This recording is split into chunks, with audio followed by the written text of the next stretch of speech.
kali ini kita jadi kelompok 3. Tahu nggak sih kita mau bahas tentang apa?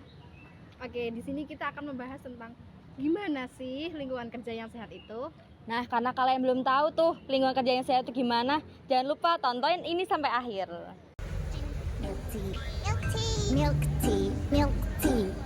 Kalau boleh tahu namanya siapa?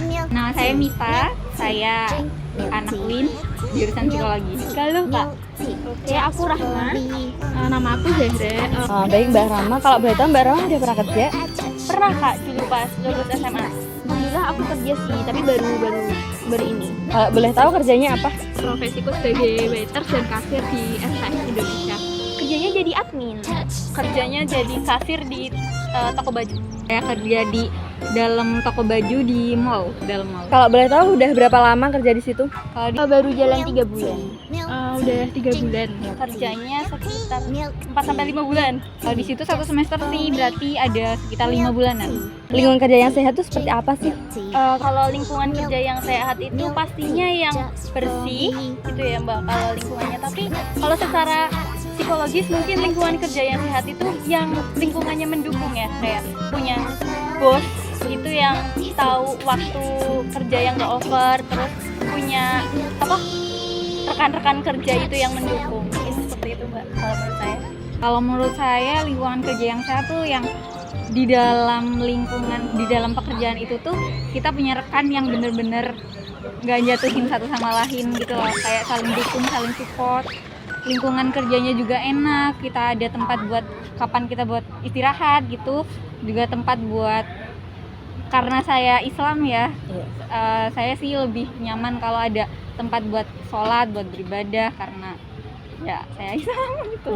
Juga ya menurut saya kayak gitu sih, kayak lebih ke tempatnya aja yang nyaman gitu bagi saya gitu. Kalau menurutku sendiri ya, lingkungan kerja yang sehat tuh yang bikin nyaman orang-orang yang kerja di situ. Nah, yang bikin nyaman itu bisa dilihat dari segi lingkungannya sama segi interaksi antara orang-orang yang kerja di sana, kayak gitu sih. Kalau misalnya lingkungannya nyaman kan bikin orang-orang bisa betah ya kerja di sana, kayak gitu.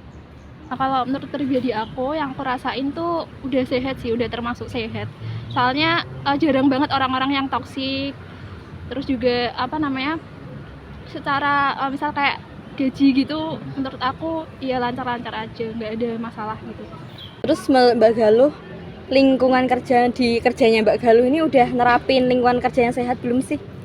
Oke, kalau di tempat kerja aku sekarang alhamdulillah udah cukup sehat ya, kayak lingkungannya tuh juga bersih, terus dari atasannya tuh juga gak ngasih pressure banget buat ke bawahannya. Terus misal ada job desk yang belum jelas itu bakal diarahin sama atasannya kayak gitu. Terus seneng sih, gak kerasa capeknya kayak gitu. Baik, terima kasih ya Rama untuk waktunya. Oke, terima kasih juga. Belum. Kalau di lingkungan saya kerja, di tempat saya kerja itu belum ada tempat buat sholat. Jadi kalau saya misal mau sholat maghrib nih, harus keluar mall dulu cari musola. Kalau soalnya tuh sebenarnya ada sih, ada di mall, ada musola, cuma kecil dan sempit banget, dan itu antrinya lama banget. Bisa-bisa saya telat berangkat kerja daripada telat, jadi saya mending milih musola di luar mall gitu. Menurut saya sih sangat sehat ya Mbak. Mulai dari kebersihannya itu, karyawannya kebetulan karena perempuan semua, jadi mereka lebih aware sama kebersihan gitu. Terus kalau secara psikologis ya, saya ngerasa kalau di tempat saya kerja itu udah sehat sih, soalnya teman-temannya juga mendukung. Misalkan nih saya nggak bisa, kan itu shift-shiftan ya, misalkan nggak bisa kerja yang shift segini, bisa tukeran gitu kan, jadi kayak simbiosis mutualisme gitu. Iya. Baik, terima kasih ya Mbak Galuh atas Sama-sama, waktunya. Kak.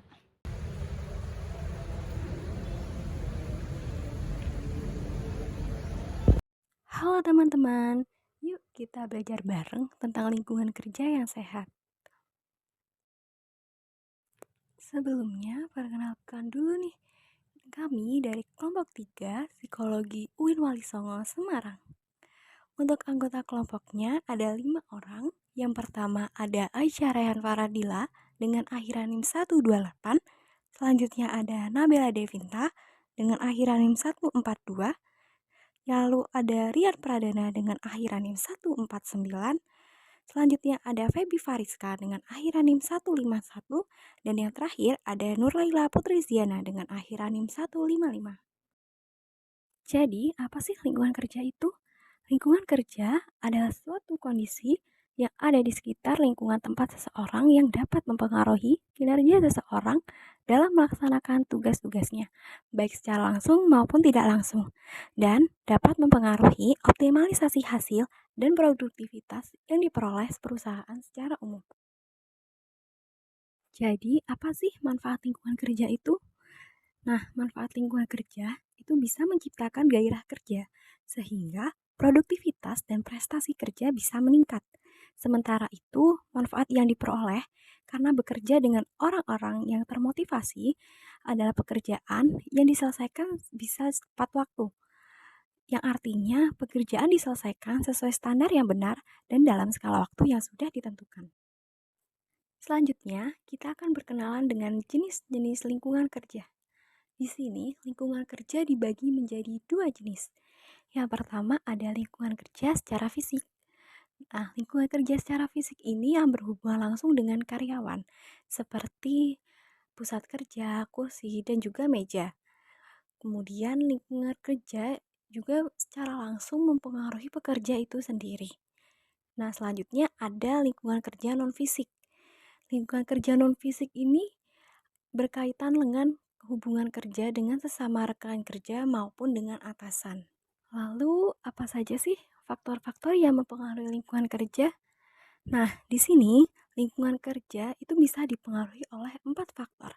Yang pertama adalah suhu, yang kedua kebisingan, yang ketiga penerangan, dan yang terakhir adalah mutu udara. Jadi, seperti apa ya lingkungan kerja yang sehat itu? Oke, yang pertama yaitu suhu ruangan yang diatur sedemikian rupa agar karyawan menjadi nyaman. Yang kedua, suasana yang tenang atau tidak adanya kebisingan. Kemudian, yang ketiga, penerangan yang cukup. Apabila cahaya semakin redup, maka akan menyebabkan karyawan itu menjadi ngantuk dan malas bekerja. Nah, kemudian udara yang sehat. Jika udara tercemar di lingkungan kerja, maka nantinya akan menghambat pekerjaan para karyawannya. Seperti itu. Nah, kemudian hubungan yang baik dengan rekan kerja dan atasan. Nah, kemudian ada keselamatan dan kesehatan kerja atau bisa disebut dengan K3. Yang pertama, definisi. Nah, yaitu lingkungan kerja yang aman dan sehat. Kemudian ada tujuan, yaitu usahanya yang mencegah kondisi tidak sehat. Kemudian manfaat. Manfaat itu yang pertama menurunkan tingkat stres karyawan. Kemudian yang kedua ada mengetahui kondisi fisik dan psikologis pada para karyawannya. Nah, itu tadi ya tentang K3.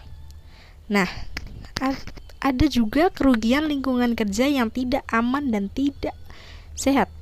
Nah, jumlah biaya yang besar itu sering muncul karena adanya kerugian. Nah, akibatnya kematian dan kecelakaan di tempat kerja dan kerugian menderita penyakit yang berkaitan dengan kondisi pekerjaannya itu tadi.